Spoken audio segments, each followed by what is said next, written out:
Seguimos en Urbanos, ahora vamos a hablar de la ciudad de Mar del Plata, porque durante el mes de marzo, como habitualmente, se realizan muchas actividades vinculadas al Día Internacional de la Mujer, y además por la continuidad de los 150 años que cumplió la ciudad de Mar del Plata el año pasado, coincidió una actividad donde distinguieron a distintas personalidades, en este caso del género femenino, de la ciudad.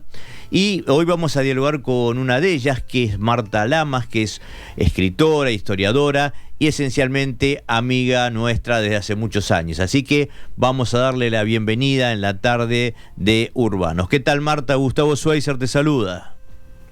Hola Gustavo, ¿qué tal? Buenas tardes, ¿cómo estás? Bueno, un gusto tenerte con nosotros una vez más y bueno, en un momento especial, ¿no? Porque fuiste una de las galardonadas con esta distinción de mujeres que dejan huellas. Sí.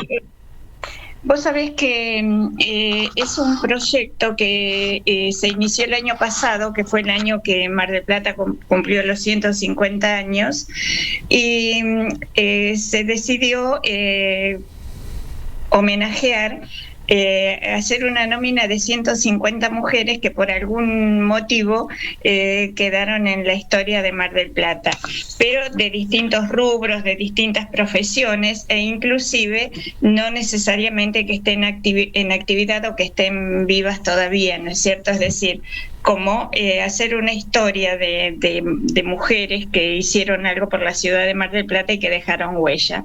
Así que para mí fue un momento muy emocionante, y este proyecto, en esta ocasión, el sábado pasado, fue la primera reunión que se hizo.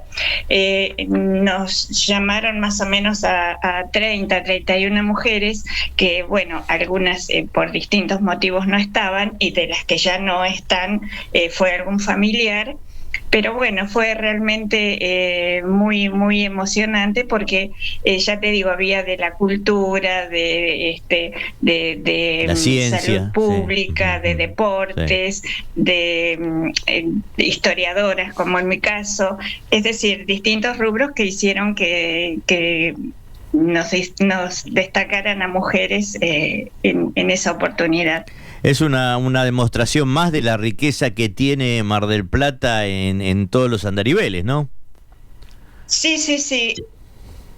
Pero ¿sabés qué pasa? Que yo creo que esta distinción es solamente para mujeres, porque sabemos que históricamente costó mucho conseguir reconocimientos a mujeres, e inclusive la inclusión de mujeres en determinados rubros, ¿no es cierto? Entonces, bueno, se hizo por ese motivo, y estuvo a cargo de la Asociación de Gestoras Culturales y de Mujeres Universitarias. Ellas son las que organizan este reconocimiento. Ajá. Y el aporte tuyo a través de las distintas actividades, ¿no?, que a lo largo de los años has venido realizando, y entre ellas recordamos el famoso libro de las 7 plazas fundacionales, ¿no?, que es un elemento importantísimo para todo aquel que quiera conocer la historia de la ciudad de Mar del Plata, ¿no? Así es. Es el único libro que tengo escrito, editado.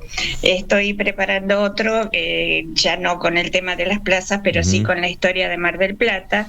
Y también no es solamente el tema de haber escrito, sino me encargo muchísimo de la difusión de la historia de Mar del Plata. Me invitan de colegios, de hogares de día, de centros de jubilados, es decir, de distintas actividades, y yo por supuesto voy con muchísimo gusto, porque me parece que es muy digna de difundirse la historia local, y ves, sinceramente ves cómo le gusta, ya sean chicos, ya sean adultos mayores, realmente todos se enganchan por algún tema, y en el caso de los adultos mayores me gusta porque te aportan también, ¿no es cierto? Hay gente que ha vivido, que ha tenido distintas experiencias, y siempre te aportan alguna cosa que, bueno, sirve para enriquecer todo lo que nosotros difundimos.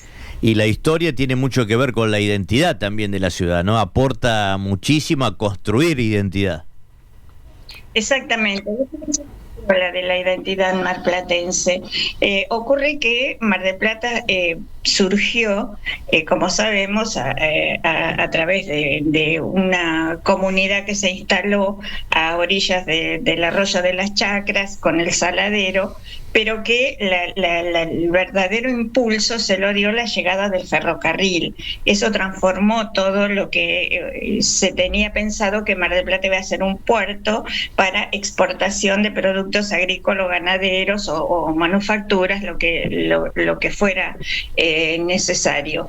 Porque tengamos en cuenta que no había otra manera, por ejemplo, que no fuera vía marítima para hacerlo rápido, porque no había rutas, no había caminos. Entonces, bueno, pero la llegada del ferrocarril dio un vuelco importantísimo a todos esos proyectos y, bueno, surgió, como se dice, la industria sin humo, que es el turismo, y que realmente fue lo que dio un impulso tremendo a Mar del Plata y a la zona también, por supuesto. Uh-huh. Vos decías que venís realizando una tarea de difusión de la historia, de la identidad de la ciudad, como tantos otros que conocemos, ¿no? Ahora bien, esto debe ser así como en forma individual, o debiera haber alguna política pública que contribuyera a profundizar el tema de la historia de la ciudad. Sí, yo creo que se debería profundizar más, sobre todo en los planes de estudio de los colegios, ¿no es cierto? Porque me parece que es la mejor manera de difundirlo. Yo cuando voy a los colegios y, bueno, cuando decimos el tema plaza, los chicos enseguida se enganchan, te empiezan a contar que a qué plaza van, qué plaza tienen cerca de la casa, cuál fue la última plaza que fueron. Bueno, y vos les empezás a contar la historia que vos, sobre todo si vamos, porque yo los acompaño a veces a hacer visitas a alguna plaza, y la última visita que hicimos con un jardín de infantes, fíjate vos, fue a la Plaza Pueyrredón. Entonces, que esa es la plaza que está más en mi corazón, porque fue el primer trabajo que yo hice de una plaza fundacional, fue en esa plaza. Y cuando yo les dije que había un jardín botánico, con la docente les tuvimos que explicar que era un jardín botánico, pero después la tarea didáctica siguió, les conté la historia, las plantas, vimos algunos árboles, recorrimos un poquito. Y después está el monumento de Pueyrredón. Entonces dije, bueno, también hay monumentos que tenemos que cuidarlos, que no se, bueno, son lo que realmente nos representan en nuestra historia. Al otro día me llamó la docente y me dice, todos los chicos salían corriendo y le decían, mamá, ¿sabés que es un jardín botánico y que no tenemos que subirnos a los monumentos? ¿Viste? Es decir, es como que les quedó esas dos cosas de todo lo que hablamos, ¿no es cierto? Y bueno, yo digo, con que quede nada más que eso ya es muy importante. Uh-huh. Las ciudades van cambiando, ¿no? Van evolucionando, se van transformando. Y no te escucho. Digo que las ciudades van cambiando, ¿no? Van evolucionando, y también sus plazas, sus espacios verdes, ¿no?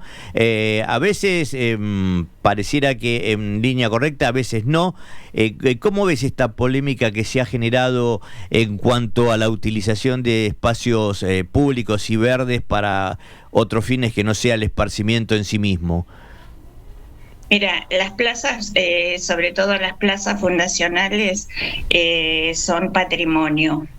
Entonces me parece que no es el lugar como para hacer intervenciones, porque me parece que Mar del Plata es lo suficientemente grande y tiene suficiente espacio como para hacer todos los desarrollos que se te ocurran. Así que, pero bueno, esas son decisiones políticas, porque no creo que a ningún ciudadano le hayan consultado, no, seguro, qué es lo que piensan, y lamentablemente nuestros representantes son los que están en la municipalidad, en el Consejo Deliberante, y haciendo la parte esta de aprobación o no. Uh-huh. Entonces, bueno, lamentablemente a mí me parece que no son los lugares apropiados para hacer este tipo de cosas. Si vos la querés mejorar a la plaza, si querés mejorar o poner juegos o hacer un recambio de forestación, bueno, está todo bien porque por supuesto todo es dinámico, sobre todo donde son espacios naturales, ¿no es cierto? Que es lógico que hay recambio permanente, pero lo que no me parece es que sean lugares comerciales. Estoy de acuerdo con que se patrocine si la municipalidad dice, bueno, vamos a patrocinar para que las mejoren, perfecto, pero de ahí a que pongan una pizzería, a mí no me parece que sea apropiado. Uh-huh. Y hablabas del tema patrimonial, ¿no? También muy emparentado con la historia de la ciudad de Mar del Plata, que lamentablemente fue perdiendo parte de su patrimonio arquitectónico, de su patrimonio histórico, y esto, bueno, es un tema que habría que mantenerlo, como haces vos y tantos otros, siempre en la agenda cotidiana, ¿no? Para alertar de estas cuestiones. Exactamente, sí, yo siempre resalto que la capilla de Santa Cecilia, que hoy estuve visitándola porque había una misa y bueno, me avisaron si quería concurrir, así que siempre es un placer visitar ese sitio, y yo siempre digo, la capilla de Santa Cecilia y las 7 plazas fundacionales son los únicos referentes en pie desde el trazado del poblado.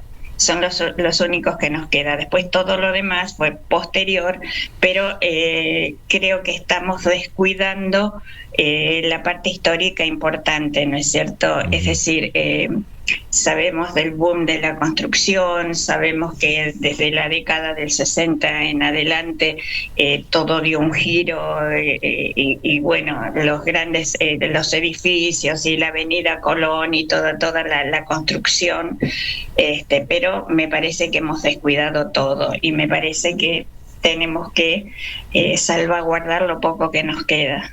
Uh-huh. Nos comentabas que estás trabajando en otro libro, si nos querés ampliar un poco.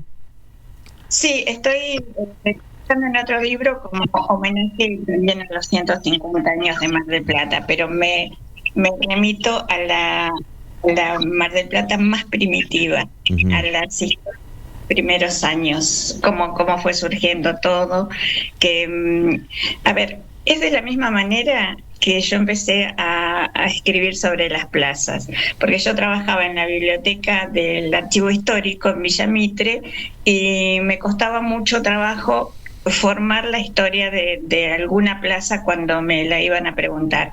A raíz de eso empecé a investigar la Plaza Pueyrredón porque me enteré que había habido un jardín botánico hasta que encontré en qué plaza había sido, pero buscando la historia de la Plaza Pueyrredón me fui enterando de la historia de las otras plazas, ¿viste? Entonces, bueno, desde 1874 hasta 1940, que es el periodo que yo abarco, porque es cuando las plazas toman más o menos el diseño que tienen actualmente, tienen cada una de esas plazas una historia tan rica, ¿no es cierto?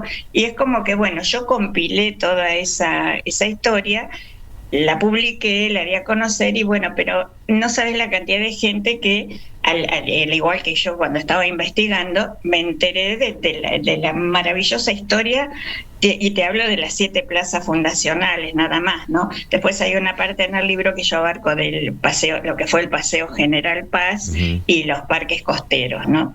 Pero la historia de las 7 plazas son 7 plazas que nacieron al mismo tiempo y cada una tiene una historia absolutamente diferente. Ajá. Bueno, en algún momento profundizaremos en alguna en particular, si estás de acuerdo, Marta. Sí, cómo no. Creo que ya con vos hablamos de la Plaza España. Sí.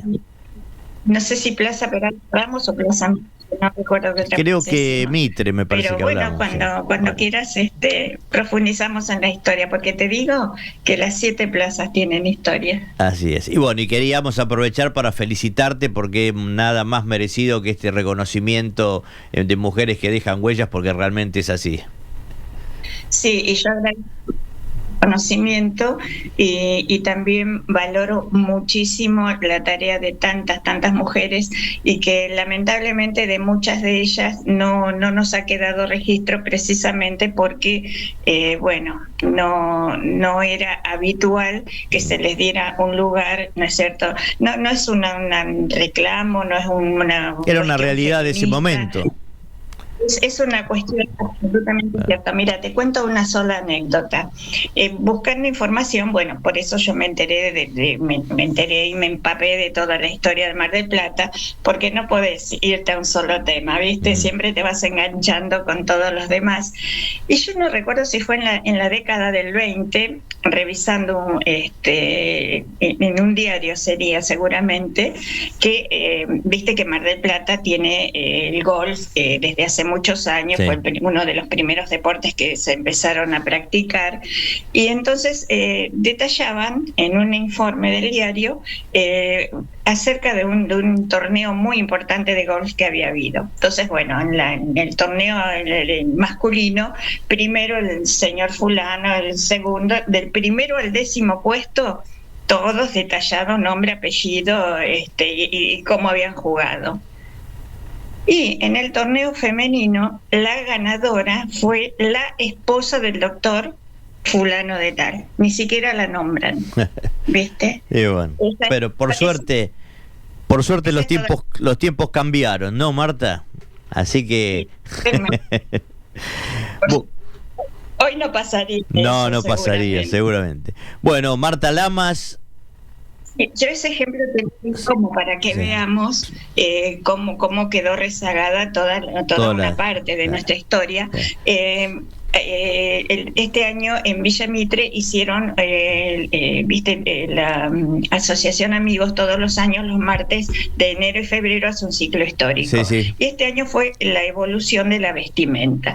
Entonces una de las charlas, tomaron el vestido de Cecilia Robles, que aparece en una pintura, entonces como para hacer el detalle, que era lo que se usaba, lo que no se usaba, y hay cosas que quedan, por supuesto, en el aire que no se saben. Entonces mi conclusión, que la dije ahí mismo en la charla, yo dije, si las mujeres hubieran tenido la posibilidad de publicar, de escribir y que se las escuchara, esta charla no tendría sentido, porque seguramente que alguna de ellas hubiera descrito exactamente todo lo que nosotros ahora estamos deduciendo. Bueno, Marta, lamentablemente se nos va acabando el tiempo. Vamos a hablar mucho más con vos porque siempre tenemos muchísimos temas. Pero bueno, te agradecemos como siempre que hayas pasado por nuestro programa y muy prontito nos volveremos a contactar. Te agradezco yo por la atención que prestas a estos temas, de la amabilidad que tenés de hacerme participar, así que bueno, cuando vos lo decidas, seguimos charlando. Un beso grande y hasta la próxima. Gracias. Seguimos en Urbano.